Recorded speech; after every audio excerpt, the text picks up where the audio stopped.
Okay, bro. What you want to know? Yeah. Yeah, I'm blessed, you know what I mean? I thank God every day, you know what I mean, for me being in this position. Great entertainer, great on the mic, and then even a great worker. So you can beat me one-on-one? Mike could do that. All right, I gotta put the shades on to be buck. Growing the game at such a global level. You can't keep up with me and be consistent on a daily basis. Hell yeah, look at him. He act too cool. He act too confident. To see it come to such reward for all the hard work that you put in and to rise to the top. Your chain turning your neck purple. We're not. What up, this is KRS-One with the Takeover Files. Make sure y'all stay tuned on this. Realness. What's going on? It's your boy Lito Takeover. This is the Takeover Files, man. Yo, all right, hold up. This episode right here, all right, we're gonna break it down, you feel me? Because I've been watching this man, you feel me, from afar for a while, and now being able to meet him is dope, bro, because it's really been a genuine, like, vibe, you mean? Right, you feel me? I don't want to call you like a entrepreneur because you do much more than that, you feel me? Right. From your past with the music, you know, your family history as we was talking about, right. And then we go down to what you're doing right now for the artists, for the music. Right. You feel me? Yeah. My man, we got the big fish in here, WildeTuna. What's up, man? Appreciate you, man. You know, I don't even know what to call myself, man. That's why I just call myself the big fish, man. I'm just out this joint. You know what I'm saying? I plug people in, do what I can for the artists, do what I can for the businesses out here, up and coming, everything. You know what I'm saying? You know, because it's all about the game plan format and promotion. You know, that's what I master at. You know what I'm saying? Getting that shit out. Facts, bro. And it's like, you know what I'm saying? Just watching you, feel me. One thing I admire is, it's like you got a confidence about you, but you cool as hell. You feel me? Like, remember Fat Five Freddy? You know what I'm saying? You can be like the Fat Five Freddy. You know what I'm saying? Yeah. But because you are composure, that's the word. You always keep your composure. Right. You know what I'm saying? And that's something dope. You know what I'm saying? That just to see you on the lives and whatever situation going on, you feel me? You just always cool, level-headed, but you talk your shit. Yeah, it's like, that's, you know, that's just me naturally, man. Like, I ain't even gonna hold you. That's just how I am. You know, I don't really let things move me as, you know, and publicly at that. You know what I'm saying? Especially not publicly, because at the end of the day, I really care. They entertain more than they care about it. You know what I'm saying? So, you know, I'm just about the business, man. About the good vibes. So I don't feed to the negativity, you know what I'm saying? With anything, you know what I'm saying? Everything is up. That's all right. So look, we're gonna take it back, bro. Let's. How did you get into this as far as the music? It was just handed to me. Like, it was just a love always. My family was heavy in the music industry. You know, and I kind of strayed away from it at first. So I'm like, hey, everybody doing music, I'm gonna do something different. So, you know, I started when I was like 15. I started dabbing into the internet radio before it was really popping. You know what I'm saying? From like 15 to 18, you know, I was out promoting. I had like a little T-shirt line. I'm like, yeah, we on the radio. I got the T-shirt line. I'm about to, you know what I'm saying? My fault to cut you off, but how did you even like find out, or what made you even go into the internet radio at that time? Because you feel me, you're not an old head, but you know what I'm saying, 15. No. Yeah. My uncle had a show for real. Like, you know what I'm saying? That's what's crazy. Is like, that's what I mean. It was everything was in the family. So my uncle had a show. He's a DJ. And they was getting it rolling, you know what I'm saying, in the city. And yeah, I was just pulling up, you know what I mean? I was promoting the show, but I was lit. I was always around. I always traveled. I always met people. Everybody always do me just for me. Whatever I was doing, I just met people. So, as you know, I just brought the following with me everywhere I went. So that's what made it even more lit, because every year everything was just constantly growing, everything I was doing. So I went from there after the radio. You know, I went to school, barbering, you know, culinary arts. I tried all these different things. I was like, you know, mom's was like, you gotta get a career. So I'm like, all right. She not feeling the music thing, you know what I'm saying? So I was like, you know, trying to do the college thing. Couldn't do that. Why do you feel like you was running? It sounded like you was running from the music, you know what I'm saying? Yeah, like, I was for a little bit. Because it just seemed like at the time, and you gotta remember at this time, music that was being put out was a little goofy. Like, I ain't gonna hold you. I mean, it depends. I don't know. Let them know what era we talking about. So all right, so I'm 30 right now. So when I was coming up listening to music, I was listening to the Public Enemy, Wu-Tang. You know what I'm saying? As a youngin', that's what I'm hearing. Then when I started getting to the age where I'm choosing the music I'm listening to, I'm listening to 50, I'm listening to Jay-Z, I'm listening to Nas, Biggie, Pac, you know what I'm saying? Right, And then, then when I'm at, you know, that point where, you know, I'm in my 20s and shit like that, and, you know, the music, I mean, not even, between the age of 17 and like 23, we was hearing Lil Wayne, Lollipop, we was hearing Laffy Taffy. You know what I'm saying? So it was like, I was like, I'm thinking like, if I'm gonna do music, I need to hit it. And I'm like, what's playing on the radio? This shit? I can't make that shit. You know but that's I feel like that's a big part of your foundation at the crib. You know what I'm saying? Like what your folks was playing at the time, because there's some people that really feel like, yo, this the best, like that's the best in the world, and you still to this day can't tell them no different. You know, they love that shit. No, facts, bro. They love, and I don't knock it, and I love Lil Wayne. You know what I'm saying? Facts. For what he did in the music industry. But I just wasn't, you know, that wasn't it. You know, I'm listening to what the DJs play, because I was always smart about the music, because I had to be. It's like, I can't be the slouch of everybody doing it. I got to know everything about the music industry. So I'm always studying. I'm always studying everything. I'm figuring out who's producing for who's promoting who, and why, and what DJ's playing what. So I'm just hearing it, and I'm like, yeah, my music wouldn't fit in there. And then we get to a point where, you know, when I'm still just doing the hip hop thing, because I was heavy, I need the boom pat on the boom pat board, you know what I'm saying? And then, you know what I'm saying? Like, you know what I mean? Like, you know what I mean? I can get on the trap drum, but I ain't really trying to shoot nobody up for real. Like, you know what I'm saying? Like, I ain't trying to do that. So, yeah, so, you know, that was my wave, and that's what got me signed to the Roots, actually. So it kind of worked out once I did take ownership and say, you know what, fuck it, I'm just going to put it out. So, I did that shit. My fault to cut you off, bro, but like, you signed to the Roots, bro. Yeah. Like, all right. How did that get set up? What was that feeling like? You feel me? It was wild. Like on some so how I got there was, so I told you I started, you know, really pursuing the rap shit around when I was 24. Okay. You know what I'm saying? I really took it serious. I was putting my money into it. I'm traveling. I'm seeing all the DJs. I'm going to New York. I'm hitting all the cities. The year before I got signed, I did 72 shows. You know what I'm saying? The year before I got signed, and I was killing it in the city.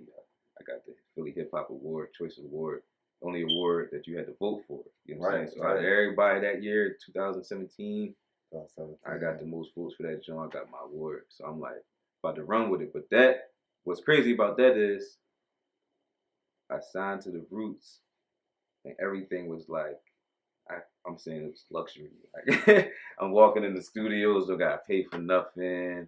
I'm recording for 48 hours straight in that joint. I'm sleeping in the studio because I know I can just wake up and record at any moment. Engineers on standby. You know what I'm saying? Like, when I got signed to the Roots, I'm like, oh, I made it. Like, I'm cool now. Like, so do you feel like by you being cool, you started slacking, or it made you kick up more? Oh no, I was kicking up more because now I had more time to not worry about getting money for the studio. I had so much time to not worry about what most artists got worried about coming up. You know what I'm saying? Getting studio money, getting beats, buying beats, paying for lawyers, getting paperwork done. All these things that people got to do, it was easy for me because I had Crates, who was like my #1 producer from the rip. I can get 1,000 beats from Crates right now, and I have to put a penny out. You know what I'm saying? That's crazy. No, that's you know what I mean? And knowing you, I'm sure you built like those relationships too. You feel me? Like, and that's a lot of people. And what takes a lot of people the furthest are the people that's honorable. You know what I'm saying? The people that's outgoing, but they're themselves. Yeah. You feel me? So and that's what it was. And even with Crates, like Crates knew I was nobody else. Crates will tell you to this day, nobody worked like me in the studio. Right. Like, when it comes to you, like, yo, we got 10 songs, we're going to do these 10 songs.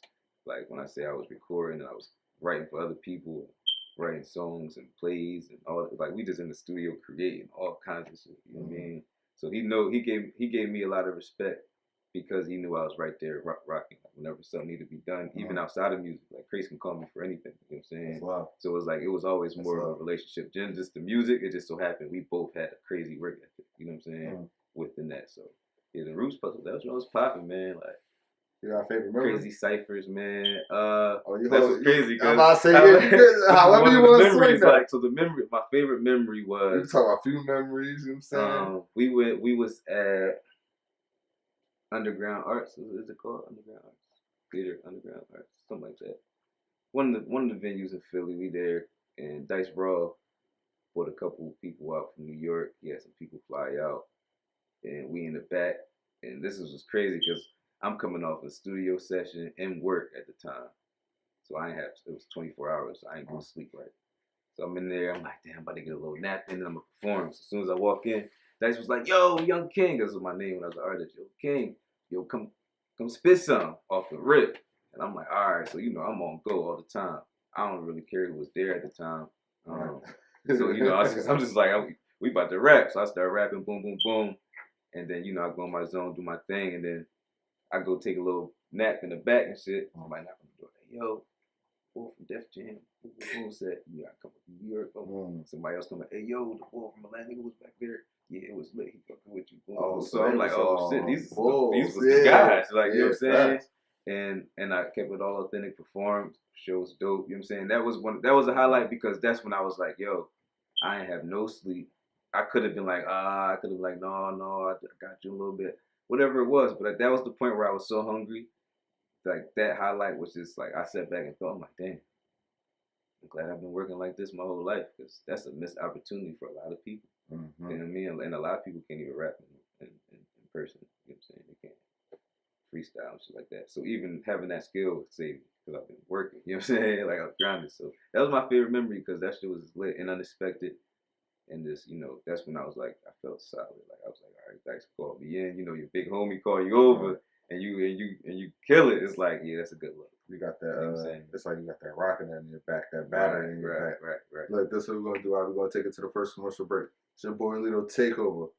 You already know we would, man. Big fish. WildeTuna's in the building. We'll be right back. Killed my dog and I was sad about it. Seen his mama cry and I felt bad about it. We gon' kill they homie, I won't brag about it. Ain't nobody bulletproof, so we won't lack without it.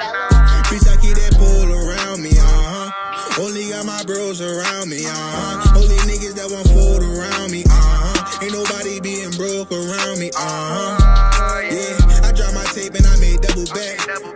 We hit the plug and then we double that. I promise, bro, we going double play.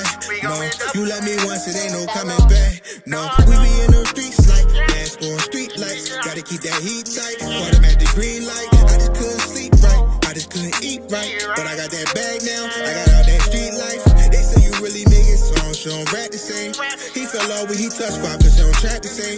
He stopped rapping like he hungry, he don't stack the same. He and his feelings on the gram and he don't whack the same. They don't support me, my career getting shorted. I was trying to grab a session, couldn't even afford it. Back with the Takeover Files, it's your boy Lito Takeover. Hey, real quick, talk to me on Instagram and everything. Where can we find you? WildeTuna, man. WildeTuna. That's WildeTuna everywhere. You know, just Google me, everything pop up. This what I do want to ask you. Where did WildeTuna come from and why? All right, bet that's a good joint. So, the Young King was my artist name. If you know, like, you know, I was big on, you know, Googling my name, really getting, you know, back in, getting the SEOs and all that right. So every time I Google the Young King, this fucking book would pop up. The Young King by Oscar Wilde. A couple years, this joint keep popping up. So I read the book. You know what I'm saying? Fuck it. I read the book. And the book was crazy. Cool. The book was crazy. And it was really like, almost like who I was. It was about a young boy who got into a high position. It turned into a king. And he was young as shit. You know what I'm saying? I think he was like 10, 12, whatever. And all he wanted to do was get back. And that was where I was like, oh, that's what I do. I was like, all I want to do is get in position to get back. Right. So study more of the boy. Oscar Wilde wrote the book. Turns out he's like an amazing author and shit, right? So I'm like, oh, okay, that's dope. I said, I'm going to rewrite this book. You know what I'm saying? I'm the new Young King. I'm going to rewrite this book. You know what I'm saying? But I'm thinking I'm going to make an album and do it. But then that's when the transition of me being an artist to media happened. So I was like, okay, well, I'm going to change my name anyway because I ain't going to go by this if I'm going to be doing media. Right. So I was like, all right, I'm going to be a journalist. I'm going to take Wild. And I'm going to take my childhood nickname, which is Tuna. Let's put it together. And it's funny because back in the day, I used to not let people I didn't know call me Tuna. Like, if you ain't know me and you call me Tuna, I'm probably going to rumble you. You know what I'm saying? Like, that means brother, you know what I'm saying? It's a household name. Like, only family. Like, only family and close friends can call me Tuna, like, back in the day. So, it's just funny that I went back to it, and then I'm like, yeah, fuck it, everybody call me Tuna now. So, That's how that shit happened. But it was funny. Everybody know I'm wild. Like, you know, I party. I used to do mad parties back in the day. You know, I was a rapper, so I did all the rapper shit. You know what I'm saying? The tours and shit. So, you know, people think the wild is like, you know, the lifestyle shit. It really is. It's not. It's about the rewriting my story. You know what I'm saying? Rewriting what my narrative gonna be. All right. So this is what I'm thinking. What is the difference between, like, as a man or as a person? You feel me? Give me two different characteristics between Young Tuna. I mean, I said Young Tuna, Young King, and Wild Tuna. Two different characteristics. If any. Shit, I can give you one. I don't even think it's two. The only difference really now is Young King was looking out for a lot of people. A lot of people. Some of it was unnecessary. Some of it felt was necessary. But you know, you come up, you do different things, you involve with different people. But the whole time I'm doing it, my intent is to better everybody else. Let's get everybody in position, because I know the value of putting people in position around you. Because if everybody up and I just so happen to fall back on something, I got the people around me that can keep things rolling. So my intent was always to do better. Artists, people I always had around me, producers, I always was helping, coaching, making them better.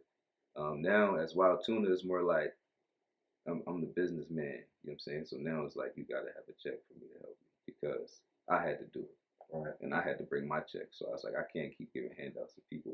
Nobody gave me a handout at all. Like, I paid any show that I did, I sold tickets, I had to hustle, I had to do whatever I had to do. So if an artist can't do it, I can't help you. Any radio show I went to, I had to drop bars, I rap for 5 to 10 minutes, whatever I had to do. If you're an artist and you want me to do whatever for you and you really want me to back you, all right, let's cipher.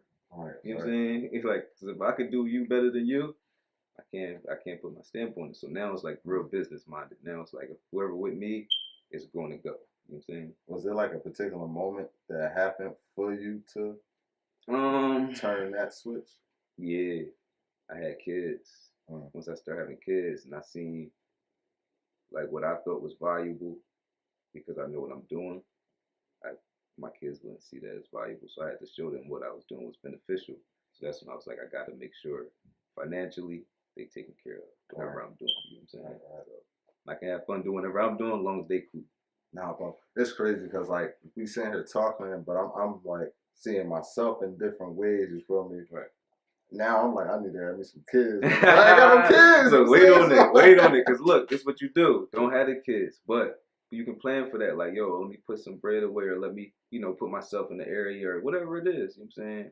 But wait on the kids, bro, because like, I love my kids, but that's half your time already gone. You know what I'm saying? For anything you're doing, cut that half your time. If you want to be somewhat of a good parent, you're going to be around. You got to cut all that time in half. You know what I mean? So the road trips where I would be going for 2 months, a month, I got to come back every 2 weeks. You know what I'm saying? I got to cut the trip in half, fly out, stay here for a few days, then fly back out, jump out with y'all. You know what I'm saying? Got to move differently, but I appreciate it though, because it could save. I feel like it saved me from, you know, being in a lot of places I shouldn't be, or where I would be, just because I had the capability of being there. You know what I'm saying? So, you know, you have kids that come, you know, not, you know, but don't plan on no time soon. Yeah, no, I'm telling you, I'm advice. I'm 28. I'm saying, you know, I've been chanting. How old are you? I'm 28. Oh, all right, yeah, I've been chanting that more So time. you still got like 7 years. It's a 7 time. That's where I wanted to wait. I wanted to wait till I was 35, because I knew I was gonna be after 35. I knew I was gonna be like, I've just seen the world. I can chill. You know what I'm saying? 35. That's damn, bro. I know, man. That's tough. I'm just saying, I'm in it right now. Nah. I'm in it. Listen, like I said, I love them. You know what I'm saying? But if they could have came like 5 years later, it would have been cool. Yo, they would have been all ready. They would have been Benz ready. You know what I'm saying? They would have hopped out, pick your car, baby girl, baby boy, pick your car. You know what I'm saying? But you know, as time happens, God bless you with what He bless you with. Like I said, it could have saved my life. I feel like they did. That's real. That's real, man. Let's get into that transition of, you feel me, Wild Tuna in the media. Now, what was your first, you know, impression of the media industry, just coming in as an artist? I ain't know nothing about this shit at all. Like I went from paying to get on blogs to getting paid to put people on blogs, and I'm like, oh shit. I was tripping for these last 4 or 5 years. I was doing this rap shit. Because I'm like, yo, like, I see it. And I see what's going on. So I'm like, okay, bet. So, you know, the transition was crazy because, you know, not only was the, you know, the money different, it was like the business behind the scenes. You see the politics. You get the newsletters, you get the reports first, right. You know what I'm saying? You get everything in your email. You know what's going on before the news drops publicly. And I'm like, oh, wow, this was happening? Then they tell you, this is this, but you can't post about it. Then boom, this is this, but post about it at this time. And you like, there's really rules to this shit. Like, and then if you do break one of these rules, you blackballed in the media, in the media joint. You know what I'm saying? Like, it's a lot of crazy shit. Like, media as a whole is like the rap industry, but it's like with smart people, not to disrespect anybody, but like with people who are technology savvy, technical, or whatever you say. See, I can't even say this shit. People who are technology savvy, or you know, good with computers, good with writing. You gotta be great with research. You gotta be great at stating facts. You can't be out here stating your opinions. I kind of got into that a little bit because I had a little leeway. Because you know, when it's hip hop, you kind of gotta say whatever the fuck you want. You gotta say, you gotta throw something. Right. So, but on a grand scale of things, you really couldn't state your opinion on anything because you just have to state the facts. And that's where I was like, wow, so I wouldn't even rap like this. So I can't even. So writing like this was like, no, I can't write like this. I'm still stating my shit. And that's kind of why people like know me for my write-ups, because they're like, yo, he wrote this shit, it's all facts, but the way he did this shit was crazy. And I didn't know. I wasn't a writer for it. Yeah, I was about to ask you that. Like, were you a strong writer in school, or? I wrote stories well in school. Like in school, I could write a hell of a story. I could make some shit up because I was creative. But writing it and being grammatically correct and knowing what goes where and how you got to format it, I ain't know none of that shit. I'm like, this shit was a whole nother wave. Grammarly, shout out to Grammarly. We need that sponsor, Grammarly, because it's our third time shouting y'all out. So Grammarly, we need that sponsor. Run it up, you know what I'm saying? That's what I'm talking about. But that's real, bro. That goes into being a creative. You feel me? Right. I'm saying that, and that's heavy. Now let's get into, you feel me? Your connections with hip hop since 1987. You feel me? Yeah, that was my first gig. That's what made me put the pen down and put the rap down.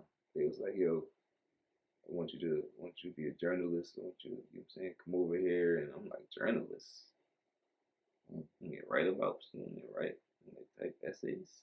You know what I'm saying? That's what I was looking at it as a rapper. What year did you go with them? Because they've grown so much. They've been popping. It's been lit. I got with them 2017. 2017, okay. That was the day. That was the same year I got my hip hop award and then started rapping, which is crazy. Like, you won the award in the city, then you just stop. Like, but those was the reasons when I had my kids and everything. So yeah, that they gave me the job. My own, plugged me in. Boom, boom, boom. Got my little spot on the blog. I was doing my blogging thing. I was getting popping. People was knowing me for that now. I'm hosting, doing, you know what I'm saying, radio. I started doing all that in the last 3 years. From 2017 to now, I've been doing all that. A&R work. So I went from first year, 87 blog work. Second year, head of A&R.